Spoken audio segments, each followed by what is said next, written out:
आज हमने speak up India की कैंपेन जो चलाई है उसके तहत कांग्रेस की जो न्याय योजना है उसके तहत हम केंद्र सरकार को ये कह रहे हैं कि आप 10,000 रुपये हर उस गरीब आदमी के अकाउंट में डालिए जो इनकम टैक्स नहीं भरता है। कांग्रेस की न्याय योजना के तहत आप हर उस गरीब आदमी को अगले 6 महीने तक 7,500 रुपये उनके अकाउंट में डालिए। हम ये कह रहे हैं कि जो माइग्रेंट मजदूर अपने घर पहुंच रहा है या जाना चाहता है उसे पहुंचाने का पूरा खर्चा वो केंद्र वो ने करना चाहिए। पूरे देश में 20 लाख करोड़ रुपए ऐलान तो कर दिया मगर 1 रुपया भी किसी के जेब में पहुंचा नहीं। वो पैसे तमाम banking, non banking, financial institutions and बड़े बड़े बिजनेस हाउसेस के लिए योजनाएं बनाई हैं। आपने उस योजना के तहत 1 रुपया भी किसी गरीब आदमी के अकाउंट में, उसके हाथ में, रोजगार के लिए, small and medium scale industries के लिए उनके खीसे में, उनके अकाउंट में जाने की योजना नहीं है।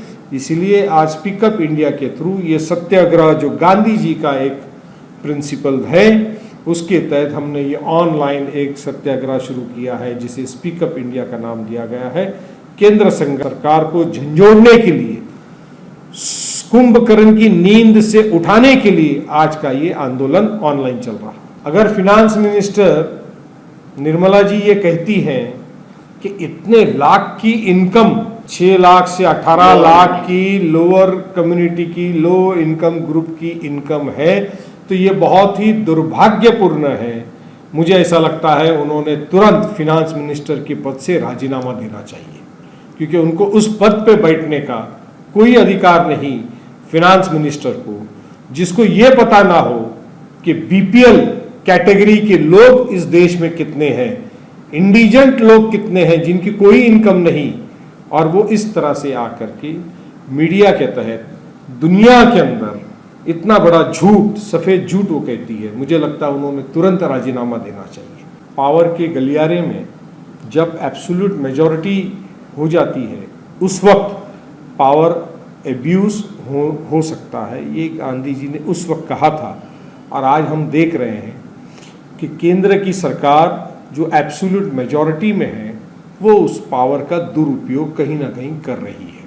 सोनिया गांधी जी ने, राहुल गांधी जी ने, कांग्रेस ने जब से कोविड की परिस्थिति बनी है लगातार इस बात को कहा है कि गरीब आदमी, मजदूर आदमी, किसान, मध्यम वर्गीय आदमी, small and medium scale industries चलाने वाले लोग से पंडित जवाहरलाल नेहरू जी ने कहा था कि ये जो स्मॉल स्केल इंडस्ट्रीज हैं ये हिंदुस्तान के जो हरा भरा हुआ जो वृक्ष है, जो झाड़ है, उसकी जड़ें हैं।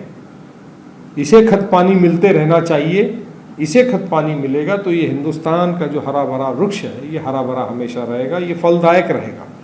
जय हिंद दोस्तों, इस वक्त मैं हूँ महाराष्ट्र वर्किंग प्रेसिडेंट मुजफ्फर हुसैन जी के साथ। आज से जो है एक स्पीकअप इंडिया करके जो है इंडियन नेशनल कांग्रेस ने शुरुआत की है उसकी, और इस बारे में जो है थोड़ी सी जानकारी जो है मुजफ्फर हुसैन जी से लेते हैं। सर, ये स्पीकअप इंडिया का मकसद क्या है, ये कॉन्सेप्ट क्या है? स्पीकअप इंडिया के ज़रिए आज पूरे देश भर से एक सत्याग्रह आंदोलन शुरू किया गया है जिसके तहत हम केंद्र सरकार जो सोई हुई है इसको जगाना चाहते हैं और उन तक के गरीबों की आवाज़, मध्यम वर्ग की आवाज़, हर वो इंसान, हर वो इंडस्ट्री वाला जो परेशान हाल है उनकी बातों को हम केंद्र सरकार तक पहुंचाना चाहते हैं।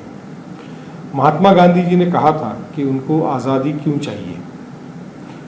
महात्मा गांधी ने कहा था कि आज़ादी मुझे सबसे आखिर में जो खड़ा हुआ वर्ग है, जो इंसान है, जिसके तन पे कपड़ा नहीं, जिसके पेट में रोटी नहीं, उसे मजबूत बनाने के लिए, उसे सशक्त बनाने के लिए मुझे आज़ादी चाहिए।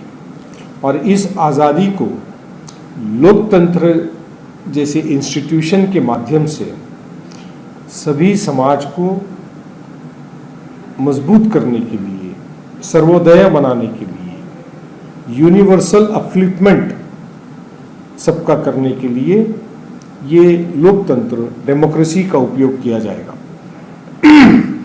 जहां एक तरफ महात्मा गांधी जी लोकतंत्र के बहुत बड़े सपोर्टर थे और उन्हें लगता था कि लोकतंत्र ज़रूरी है और लोकतंत्र के माध्यम से हम सभी का अपलिफ्टमेंट कर सकते हैं, गरीब से गरीब आदमी को भी सशक्त बना सकते हैं।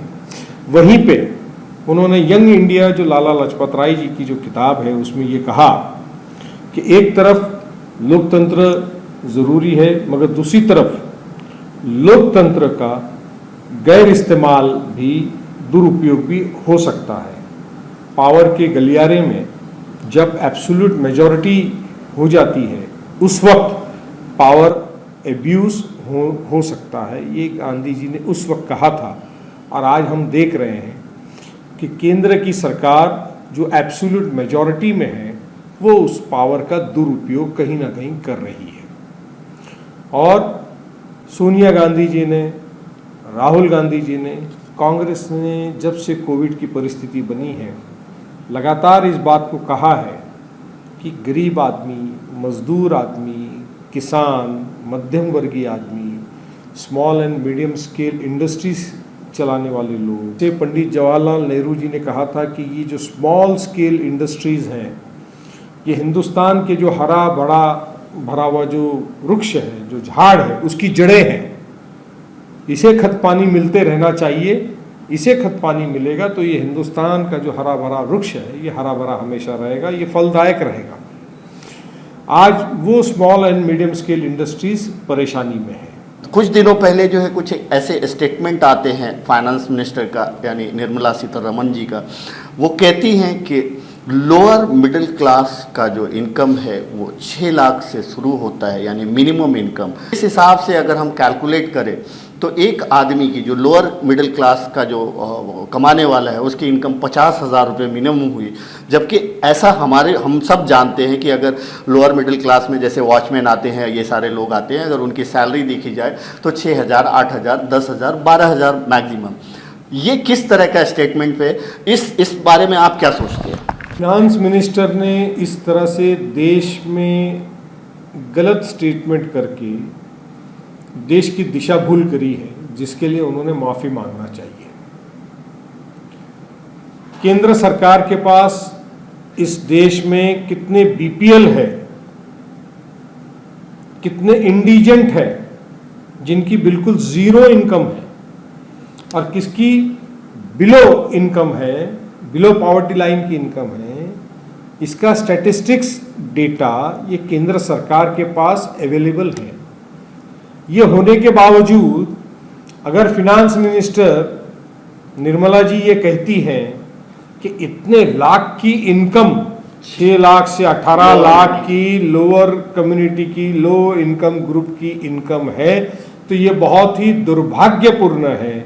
मुझे ऐसा लगता है उन्होंने तुरंत फिनांस मिनिस्टर के पद से राजीनामा देना चाहिए, क्योंकि उनको उस पद पे बैठने का कोई अधिकार नहीं फिनांस मिनिस्टर को, जिसको ये पता ना हो कि बीपीएल कैटेगरी के लोग इस देश में कितने हैं, इंडिजेंट लोग कितने हैं जिनकी कोई इनकम नहीं, और वो इस तरह से आकर के मीडिया के तहत दुनिया के अंदर इतना बड़ा झूठ, सफ़ेद झूठ वो कहती है। मुझे लगता है उन्होंने तुरंत राजीनामा देना चाहिए। ये वही निर्मला जी है, फिनांस मिनिस्टर, जिनको बहुत तकलीफ हुई जब राहुल गांधी जी माइग्रेंट लेबर से मिलने के लिए गए, तो इतनी ओछी बात, इतनी नीची बात इन्होंने करी कि उसका तो बैग भी उठाना चाहिए था, उसका ये भी करना चाहिए था। ये तो केंद्र सरकार ने सोचना था कि ये माइग्रेंट मजदूर रास्ते पे क्यों बैठा है, ये बैग बांध करके, पीठ पे बैग लाद करके, बच्चों को कंधे पे लाद करके, टेम्पो, ट्रक, रिक्शा, साइकिलों पर ये क्यों अपने गांव की तरफ जा रहा है।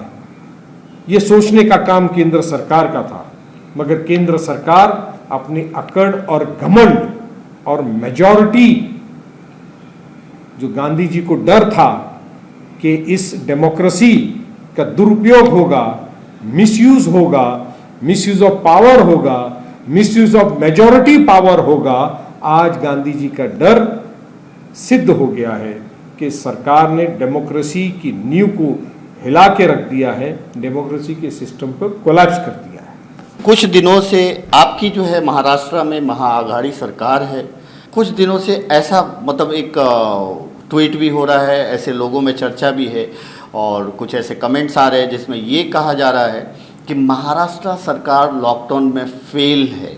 इसको किस नज़रिए से देखते हैं? लॉकडाउन केंद्र सरकार आदरणीय पंतप्रधान नरेंद्र मोदी जी ने अनाउंस किया था बगैर सोचे समझे कि आज रात 12 बजे से पूरा लॉकडाउन। उस वक्त आदरणीय पीएम साहब को ये ध्यान में नहीं आया कि करोड़ों लोग घर से बाहर हैं, रोजगार के लिए हैं, इलाज के लिए हैं, पढ़ाई के लिए हैं, कारोबार के लिए है, और अचानक से इन्होंने पूरा लॉकडाउन अनाउंस कर दिया। और इसीलिए आज हमने स्पीकअप इंडिया की कैंपेन जो चलाई है, उसके तहत कांग्रेस की जो न्याय योजना है उसके तहत हम केंद्र सरकार को ये कह रहे हैं कि आप 10,000 रुपये हर उस गरीब आदमी के अकाउंट में डालिए जो इनकम टैक्स नहीं भरता है। कांग्रेस की न्याय योजना के तहत आप हर उस गरीब आदमी को अगले 6 महीने तक 7,500 रुपये उनके अकाउंट में डालिए। हम ये कह रहे हैं कि जो माइग्रेंट मजदूर अपने घर पहुंच रहा है या जाना चाहता है, उसे पहुंचाने का पूरा खर्चा वो केंद्र सरकार ने करना चाहिए। जो मजदूर गांव पहुंच रहे हैं, कांग्रेस की जो मनरेगा योजना थे जिसको लेकर बीजेपी जब सत्ता में आई थी तो बड़ी टीका टिप्पणी करी थी, जिसमें 100 दिन गारंटेड रोजगार रूरल एरिया में मनरेगा के तहत दिया जाता है, उस 100 दिन को बढ़ा करके 200 दिन कीजिए ताकि जो गरीब आदमी गांव पहुंचा है उसे कुछ वहां पर रोजगार उपलब्ध हो सके। साथ ही में जो small and medium scale industry, ये आज रात 12 बजे से लॉकडाउन, ये जो केंद्र सरकार ने जाहिर किया था, जिसकी वजह से सारी small and medium scale industries बंद पड़ गई है, उन्हें फिर से एक बार खड़ा करने की जवाबदारी ये सरकार की है। इसलिए हम सरकार से कहते हैं कि इन्हें कर्ज मत दीजिए, इन्हें एक हाथ रकम मदद का हाथ बढ़ाइए। आपने पूरे देश में 20 लाख करोड़ रुपए ऐलान तो कर दिया, मगर 1 रुपया भी किसी के जेब में पहुंचा नहीं। वो पैसे तमाम banking, non banking, financial institutions and बड़े बड़े बिजनेस हाउसेस के लिए योजनाएं बनाई है। आपने उस योजना के तहत 1 रुपया भी किसी गरीब आदमी के अकाउंट में, उसके हाथ में, रोजगार के लिए, small and medium scale industries के लिए उनके खीसे में, उनके अकाउंट में जाने की योजना नहीं है। इसलिए आज स्पीकअप इंडिया के थ्रू ये सत्याग्रह जो गांधी जी का एक प्रिंसिपल है, उसके तहत हमने ये ऑनलाइन एक सत्याग्रह शुरू किया है जिसे स्पीकअप इंडिया का नाम दिया गया है। केंद्र सरकार को झंझोड़ने के लिए, कुंभकर्ण की नींद से उठाने के लिए आज का ये आंदोलन ऑनलाइन चल रहा है। ये हैं मुजफ्फर हुसैन जी, महाराष्ट्र के वर्किंग प्रेसिडेंट हैं। उन्होंने 2-3 जो मुद्दे बताए उसमें मुझे स्पीकअप इंडिया का जो वो 10,000 हर उस लोगों तक जिसके पास जो है कोई साधन नहीं, कोई ये नहीं है, उन तक जो है 10,000 रुपये सरकार मदद करे, राइट। दूसरा, उन्होंने कहा कि जो गांधी जी का जो सपना था कि जो लास्ट में खड़ा हुआ यानी सबसे निचले तबके का, उसको जो है रोजगार, कपड़ा, रोटी कपड़ा और मकान, इसको हम बोल सकते हैं, वो एटलीस्ट तो होना चाहिए। तीसरा, इन्होंने जो है निर्मला सीतारमण जी जो फाइनेंस मिनिस्टर हैं, उनके इस बयान पे भी जो है ये कहा कि 6 लाख से 18 लाख का इनकम अगर लोअर मिडिल क्लास का होता है तो ये शायद उनके पास डेटा रहते हुए भी वो गलत बोल रहे हैं या फिर उनको जानकारी नहीं है, तो इस पे उन्हें देश से माफ़ी मांगनी चाहिए।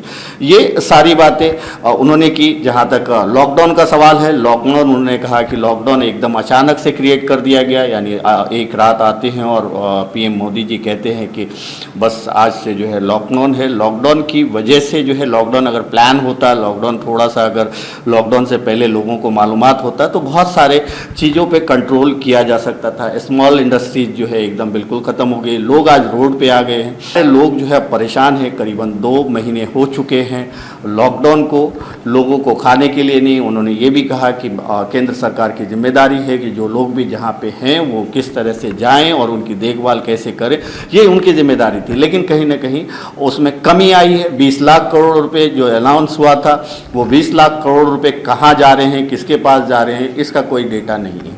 तो मिला जुला के जो है महाराष्ट्र के वर्किंग प्रेसिडेंट मुजफ्फर हुसैन जी ने अपनी बातें हमसे शेयर की। इस मामले में आप क्या सोचते हैं, अपने कमेंट्स जरूर करें। Thank you so much.